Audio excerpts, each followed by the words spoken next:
A dirty 12-year-old boy walked into the richest man's office and whispered, "I just want to check my balance." The millionaire laughed in his face and humiliated him in front of everyone. But when that computer screen lit up, his laughter died in his throat, and his life was never the same again. What that screen showed would make a grown man fall to his knees. But this isn't a story about money. This is a story about a mother who cleaned toilets for a living and the impossible things she did that nobody saw coming. Stay with me, because what you're about to hear will make you call your mother. It will make you look at every cleaner, every shop worker, every invisible person you pass on the street completely differently. This is the true story of the day a poor boy made a rich man realize he'd been living his entire life wrong. Welcome to the story room. While you are here, please hit the subscribe button and comment your view on the story and where you're watching from. Let me tell you a story about a moment that changed two lives forever. It happened on a Tuesday morning in London, in the kind of building where most people never get to step inside. There's a boy in this story. His name is Daniel. He's 12 years old, and on this particular morning, he's standing outside the tallest, shiniest office building he's ever seen. His hands are shaking. His shoes have holes in them.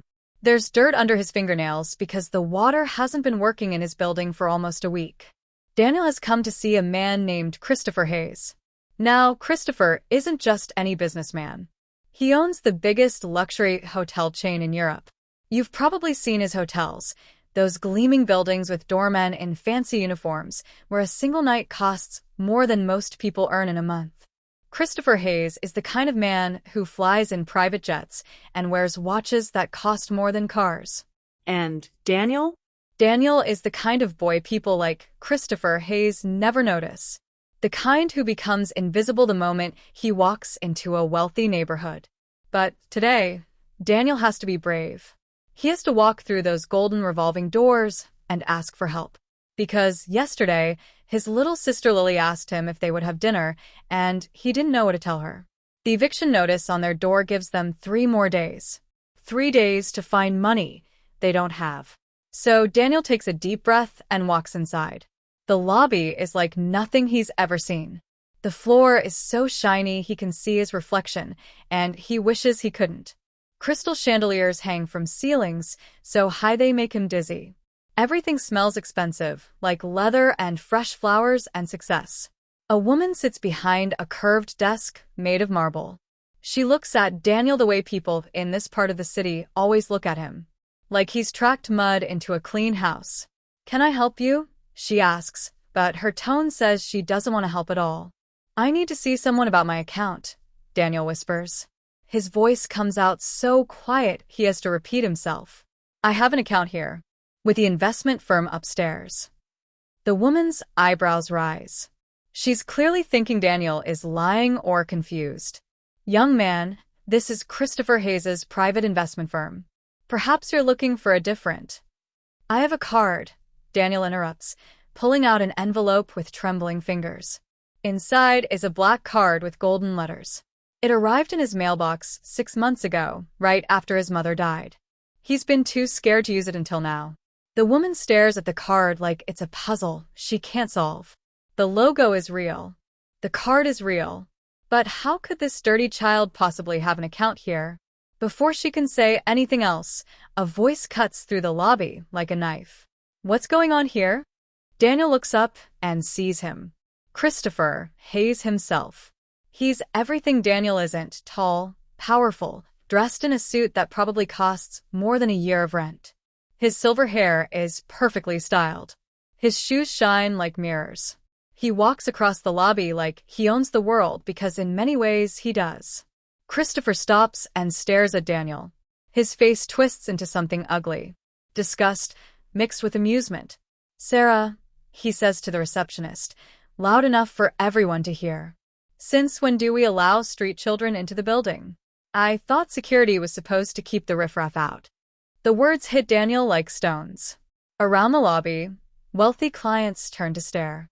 A woman in pearls covers her mouth, smiling. A man in an expensive suit shakes his head. They're all watching, waiting to see what happens to this poor boy who dared to enter their world. Daniel wants to run. Every part of him screams to turn around and leave. But then he thinks of Lily, his 8-year-old sister, asking about dinner with those big, trusting eyes. "Sir," the receptionist begins. The boy says he has an account. An account. Christopher laughs, and it's the cruelest sound Daniel has ever heard. Look at him. His clothes look like they came from a garbage bin. The only account he knows is probably at the pawn shop. More laughter ripples through the lobby. Daniel feels his face burning with shame. But something inside him refuses to break. He takes a step forward, his legs shaking but steady. "I have a card," Daniel says again, louder this time. "I just want to check my account. That's all. Please." Christopher's expression changes. The amusement fades, replaced by something darker. This boy is supposed to run away crying. Instead, he's walking toward Christopher's desk. "You know what?" Christopher says, a slow smile spreading across his face. "This might be entertaining. Come here, boy. Let's see this account of yours." Daniel walks across that perfect marble floor. Each step feels like a mile. His worn-out shoes squeak. Everyone is watching. Everyone is judging. When he reaches Christopher's desk, he has to look up to meet the man's eyes. Christopher is smiling, but it's not a kind smile. It's the smile of someone who enjoys watching others suffer.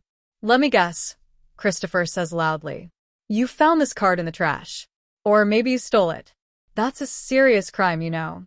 "I didn't steal it," Daniel says quietly. "It came to my apartment. My name is on it." "Your name?" Christopher repeats mockingly.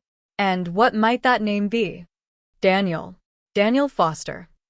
Christopher's fingers fly across his keyboard, his face showing exaggerated patience. He's treating this like a joke, something to entertain his wealthy clients. "Well, let's see what we find," Christopher says. "This should be fascinating." The typing seems to last forever. Daniel can hear his own heartbeat. He touches his pocket, feeling the photograph he always carries, his mother, smiling, back when she still believed hard work would be enough. Then Christopher stops typing. His eyes lock onto the screen. For just a second, his confident expression cracks. His eyes widen. His mouth tightens. And Daniel knows something has changed. Christopher Hayes stares at his computer screen like it's showing him something impossible. His smile freezes on his face, becoming stiff and unnatural. The whole lobby has gone quiet, everyone waiting to see this poor boy exposed as a liar or a thief. But Christopher can't speak. He just keeps staring at the screen. Well, someone calls out from across the lobby. What does it say? Christopher clears his throat. His voice has lost its mocking edge. It appears the boy does have an account. He pauses, his eyes returning to the screen. This time, the color actually drains from his face. The balance shows. He stops again. His hands grip the edge of his desk. This can't be right. What can't be right? Daniel asks, his voice small and scared.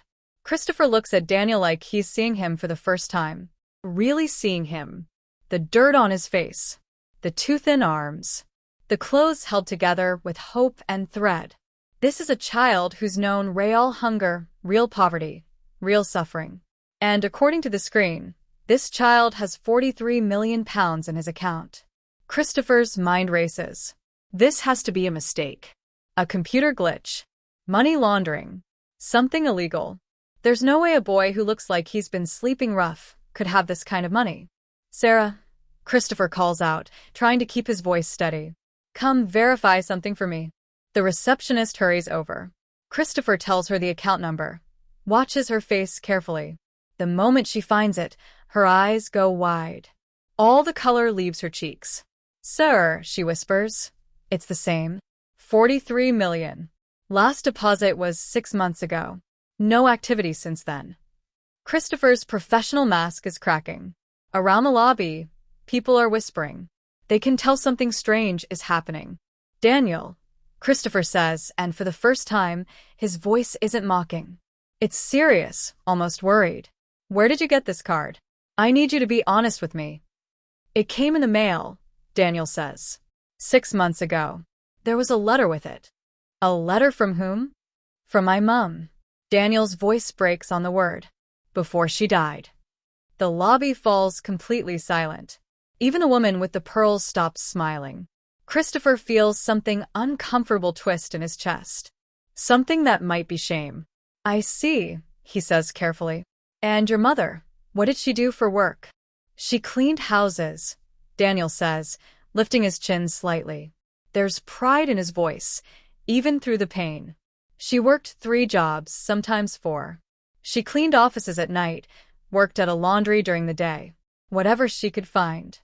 This makes no sense. A cleaning woman with 43 million pounds?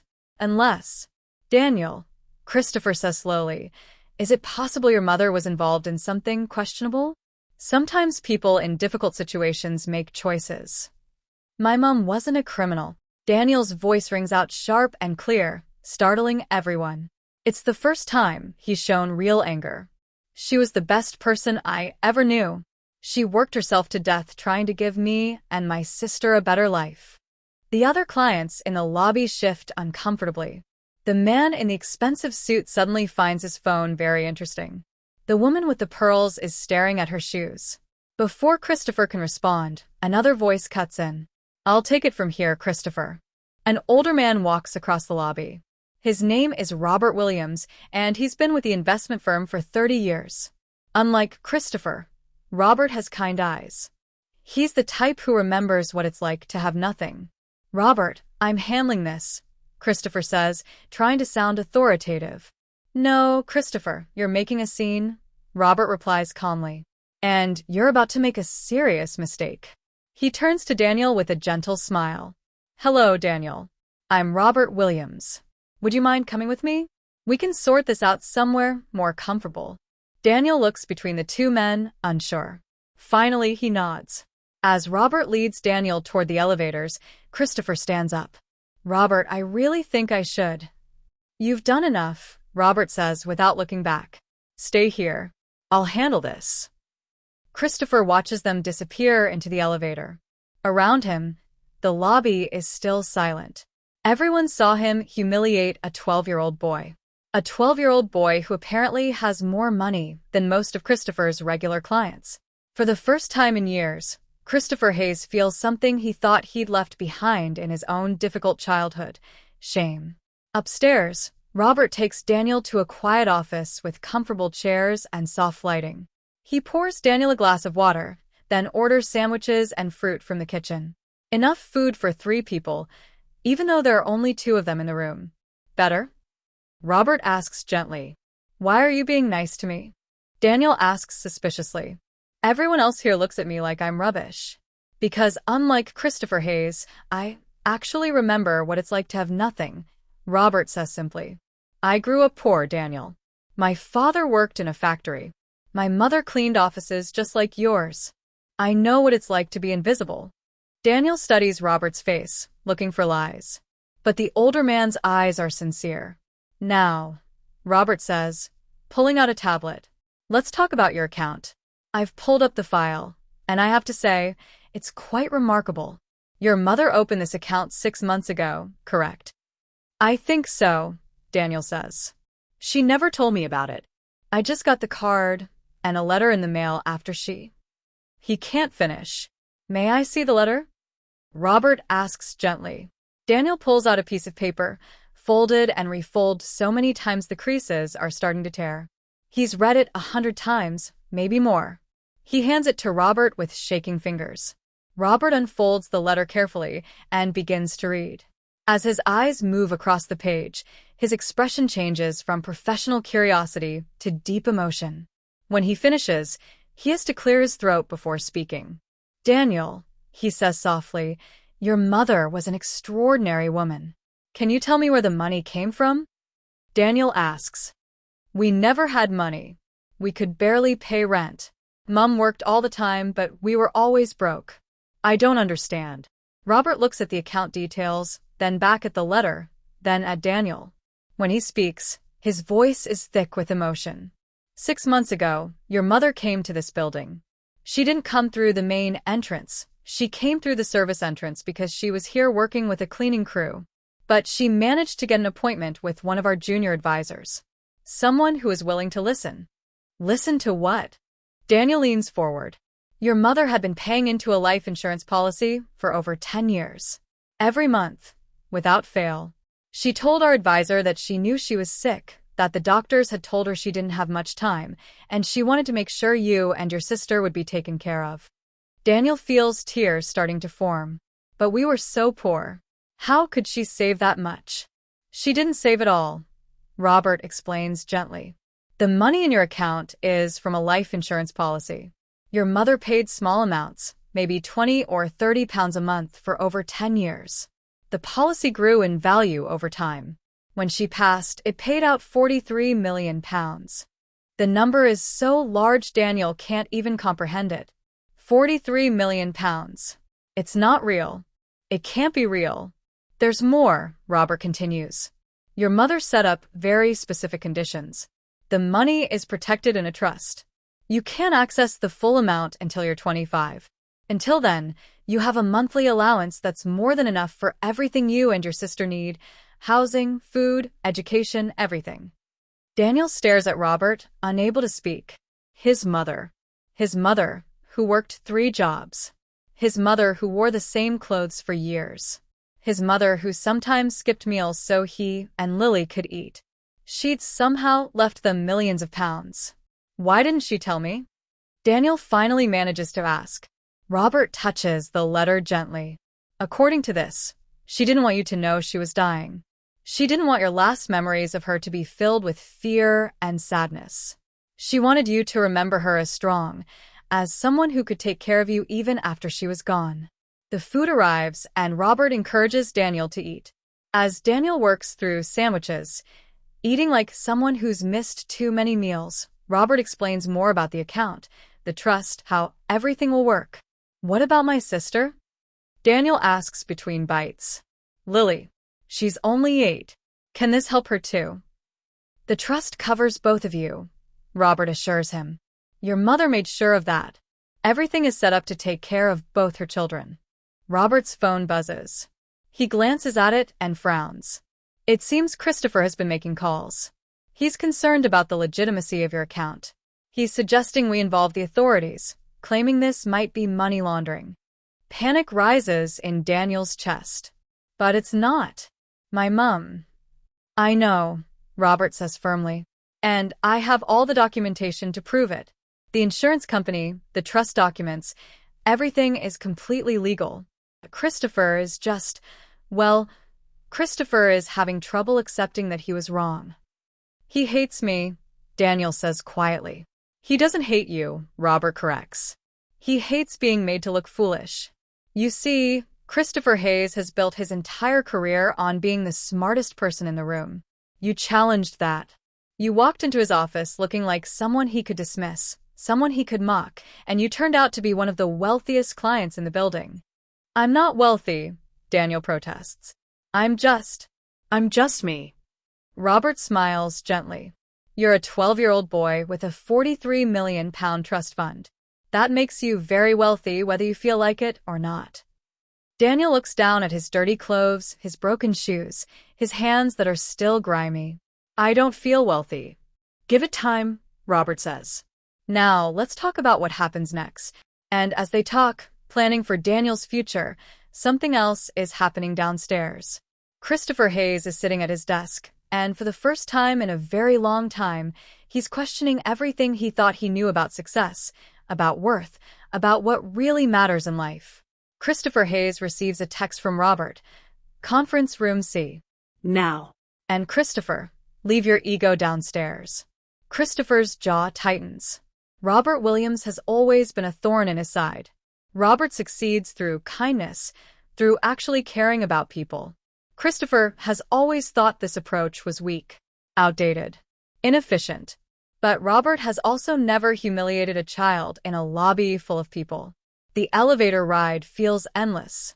Christopher checks his reflection in the polished doors, straightening his tie, fixing his hair. The armor of perfection he's worn for so long. Except today, that armor cracked. When he enters the conference room, the scene catches him completely off guard. Daniel sits at the table, eating a sandwich with desperate hunger. His face is cleaner now, someone gave him wet wipes. In better light, Christopher can see details he missed before. The boy's eyes hold too much sadness for someone so young. His hands show calluses that speak of work, of adult responsibilities he shouldn't have to carry. Robert sits across from Daniel.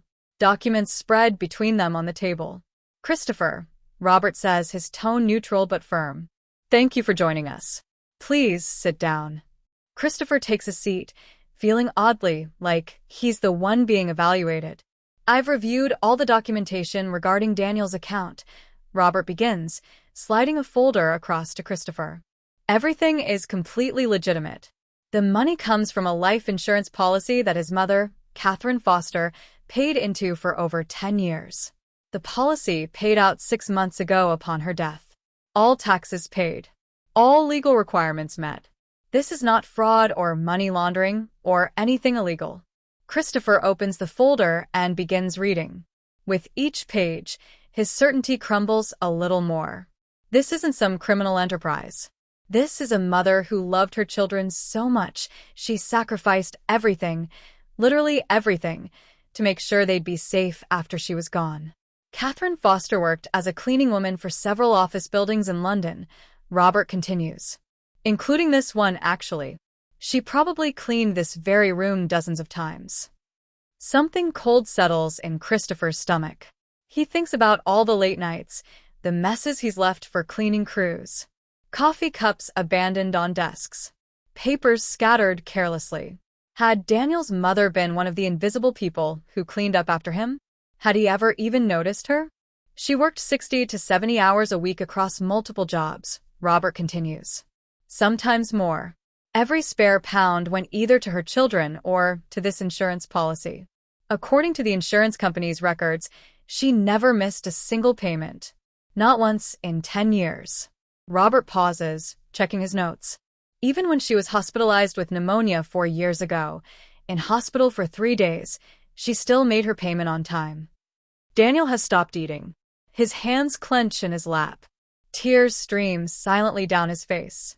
And if you're enjoying this story so far, you'll want to subscribe, because this is only the beginning.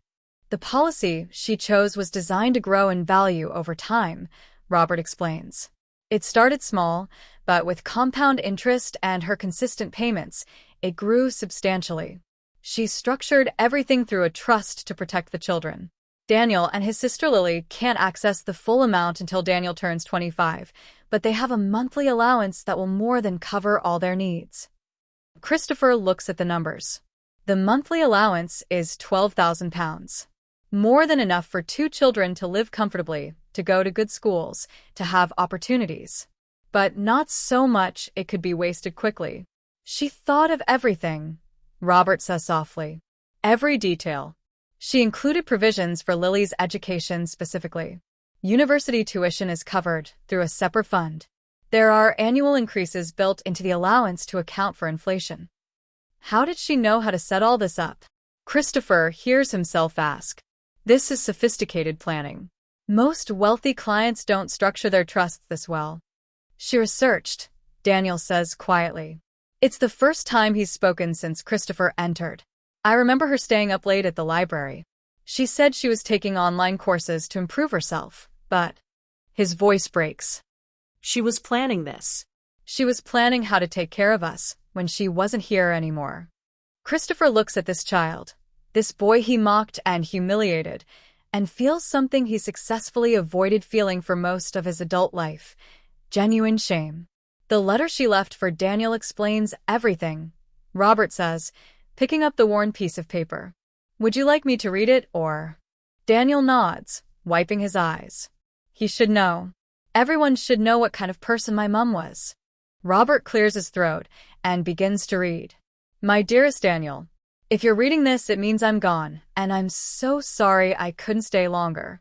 I'm sorry for every birthday I'll miss, every school play I won't see, every moment of your life I won't get to share. But I need you to know something important. I'm not sorry for the life I lived. People will look at what I did, working multiple jobs, being tired all the time, not being able to afford nice things, and they'll think I failed. They'll think I should have done something different, been someone different. But Daniel, I was exactly who I needed to be. I was your mother and Lily's mother, and that was the most important job I ever had. This money isn't an apology for not being rich when I was alive. It's a promise. A promise that you and Lily will have chances I never had. That you'll be able to choose what you want to be instead of just taking whatever work you can find. That you'll be able to dream without worrying about where your next meal comes from. But Daniel, and this is the most important part, money doesn't make you better than anyone else. It doesn't make you smarter or kinder or more deserving of respect. The world will treat you differently now. You need to remember that the people who treat you well because you're rich are the same people who would have treated you badly if you were poor.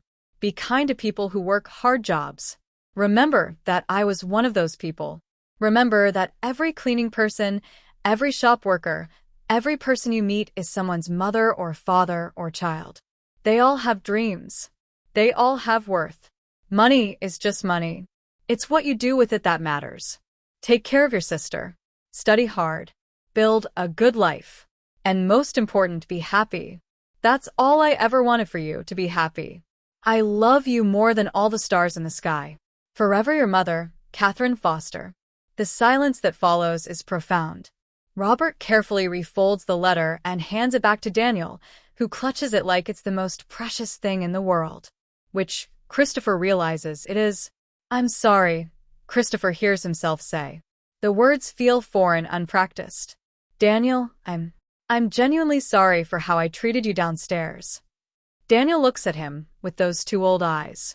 Are you sorry because you were wrong about the money, or are you sorry because you were mean to a kid who didn't deserve it? The question cuts straight to the truth. Christopher wants to say he's sorry for the right reasons. But the honest answer is more complicated. He's sorry because he was exposed as wrong in front of his clients. He's sorry because this will damage his reputation. He's sorry because it's uncomfortable to confront his own cruelty. But looking at Daniel now, really seeing him for the first time, Christopher feels something else stirring. A small voice that remembers being young, remembers his own mother, who worked 2 jobs before his father's hotel business finally took off. A voice he's been ignoring for so long he'd almost forgotten it existed. Both, Christopher admits. I'm sorry for both reasons. And I know that's not good enough, but it's the truth. Daniel studies him for a long moment, then nods slowly. It's not forgiveness. Christopher doesn't expect forgiveness, but it's acknowledgement. So what happens now? Daniel asks. Now, Robert says, we set you up properly. You'll need a legal guardian until you're 18. Do you have any family? Daniel shakes his head. Just Lily. Our mom was an only child, and our dad. He trails off. We don't have anyone. Then we'll work with social services to ensure you and Lily have proper care, Robert says. The trust provides funding for guardian compensation, so we should be able to find someone good. We also need to move you out of your current housing immediately, Christopher finds himself saying. Both Daniel and Robert look at him in surprise. What? Christopher says. The boy is one of our most important clients. We have a responsibility to ensure his well-being. It's not entirely altruistic. Christopher is already thinking about how this story could be managed, how a redemption arc might benefit his reputation. But it's not entirely selfish either. For the first time in a very long time, Christopher Hayes is considering someone else's needs before his own. There's a residential building near Hyde Park, Christopher continues. Luxury flats, full security, excellent schools nearby. My company owns several units. I can have one prepared for Daniel and his sister within 48 hours. That's very generous, Robert says, clearly suspicious, but unable to deny it's a good solution. Daniel looks overwhelmed. I can't. That's too much. I just needed to check my balance so I could buy groceries. Daniel, Christopher says, and for once his voice holds no condescension, just simple honesty. Your life just changed completely. The money your mother left means you never have to worry about groceries again. You never have to worry about rent or bills or any of the things that kept you awake at night. Your mother made sure of that. But I don't know how to be rich, Daniel whispers. I don't know how to live like that. Then you'll learn, Robert says gently. One day at a time. And we'll help you. Christopher leans forward. And Daniel? Your mother's letter was right. Money doesn't make you better than anyone else. Don't ever let it change who you are. For the first time since entering the building, Daniel's face shows something other than fear or sadness. He shows hope. The afternoon sun is setting over East London when Christopher and Daniel arrive at the tower block Daniel calls home. Christopher's luxury car looks absurdly out of place on this street, like a diamond dropped in mud. Christopher had insisted on coming with Daniel to collect his sister and their belongings. Robert had suggested sending a professional moving service, but Christopher had surprised them both by volunteering to go personally. The boys shouldn't have to face this alone, he'd said.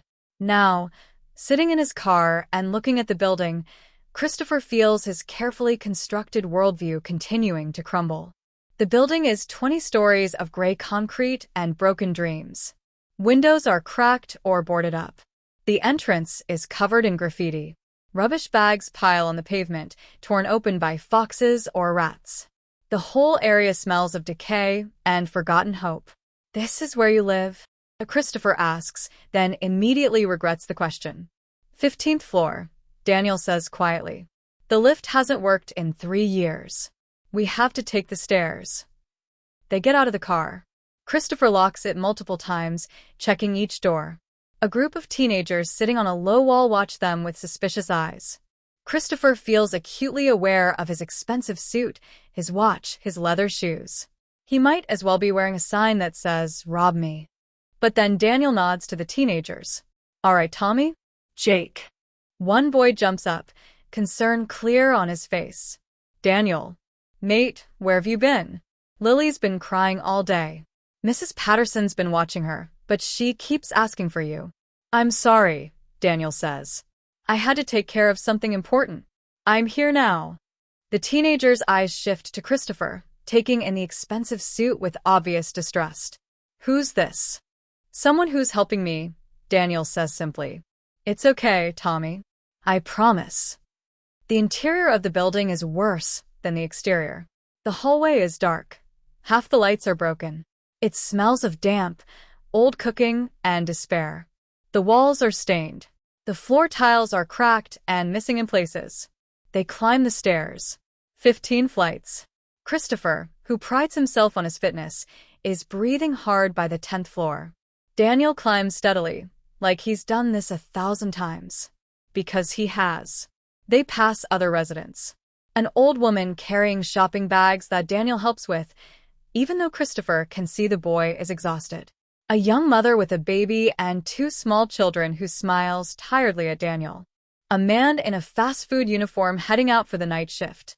Each time, Daniel greets them by name. Each time, they ask about Lily, about how he's managing. Each time, Christopher feels smaller. These people have nothing. They live in conditions Christopher wouldn't tolerate for storage. But they care for each other in a way Christopher's wealthy clients never do. They're a community. They look out for one another because they understand that survival requires solidarity. When they reach the 15th floor, Daniel stops at a door with peeling paint. The number 15F hangs crooked, held by a single screw. He pulls out a key, then pauses. "It's not much," Daniel says, not looking at Christopher. "I know what you're thinking, but it was home." "I'm not thinking anything," Christopher lies. In truth, his mind is racing. This is where a child has been living. This is where Daniel and Lily have been trying to survive. While Christopher has been sleeping in a penthouse with more rooms than he uses, these children have been here. Daniel opens the door. The flat is tiny. Maybe 400 square feet total. There's one main room that serves as living room, dining room, and kitchen all at once. 2 doors lead to what Christopher assumes are bedrooms, though they're barely larger than cupboards. The furniture is old and worn, held together with determination and hope. But the flat is clean, meticulously clean, and decorated with obvious love. Children's drawings cover the walls. A small bookshelf holds worn paperbacks arranged by color. A vase of plastic flowers sits on a table, positioned to catch afternoon light from the single window. "Daniel." A little girl bursts out of one bedroom and throws herself at Daniel. She's 8 years old, small for her age, with the same dark eyes as her brother. Her clothes are clean but patched. Her hair is pulled back into braids that are starting to come loose. Lily, Daniel says, hugging her tight. I'm sorry I was gone so long. Mrs. Patterson said you went to take care of grown-up stuff, Lily says, her voice muffled against Daniel's shoulder. I was scared you weren't coming back. I'll always come back, Daniel promises. Always. But Lily, I have something important to tell you. Something about Mom. An older woman emerges from the other bedroom. She's in her 60s, with kind eyes and hands that speak of a lifetime of hard work. Daniel, she says with obvious relief. Thank goodness. Lily's been so worried. Her eyes move to Christopher, instantly suspicious. Who's your friend? This is Mr. Hayes, Daniel says. He's from the investment firm. Mom left us some money, Mrs. Patterson. A lot of money. Mrs. Patterson's expression shifts through several emotions: surprise, disbelief, hope, and then something that looks like grief. Catherine, she whispers. That woman. She was always planning, always thinking ahead. She wipes her eyes quickly. How much money, love? Daniel looks at Christopher helplessly. Even after hours of discussion, he still can't wrap his mind around the number. Enough that they'll never have to worry again, Christopher says gently. Enough for excellent schools, a safe home, everything they need. Mrs. Patterson presses her hands to her mouth, tears flowing freely. Catherine, you beautiful, crazy woman. You actually did it. Did what? Lily asks, confused. Daniel kneels to his sister's level. Lily, remember how Mom always said she was going to make sure we were okay? That we'd always have what we needed. Lily nods solemnly. She did it, Daniel says, his own tears starting. She left us enough money that we can have a nice flat and you can go to a good school and we can have food whenever we're hungry. And his voice breaks. She's still taking care of us, Lily. Even after she's gone. Lily is quiet for a moment. Then she asks the question that breaks Christopher's heart into pieces. Does this mean we don't have to be hungry anymore? Christopher turns away, unable to watch. These children have been living with hunger as a constant companion. While he's been spending hundreds of pounds on business lunches he barely touches, these kids have been wondering if they'd eat dinner. No, sweetheart, Daniel says, pulling Lily close. We never have to be hungry again. Mrs. Patterson is openly sobbing. Your mother used to come home at 3 a.m, and she'd still find energy to braid your hair for school, Lily. She'd work double shifts on weekends and never complained. Not once. We all knew she was ill, but she kept working, kept smiling, kept telling us she was fine. She wasn't fine, Daniel says quietly. She was dying and she knew it. But she didn't want us to know because she didn't want us to be scared. She was protecting you, Christopher says, finally turning back. Right to the very end. Lily looks up at Christopher, studying him with the directness only children possess. Are you going to help my brother? Yes. Thanks for your watching. Don't forget to share, like, and subscribe to the Story Room for meaningful stories that inspire and teach life lessons.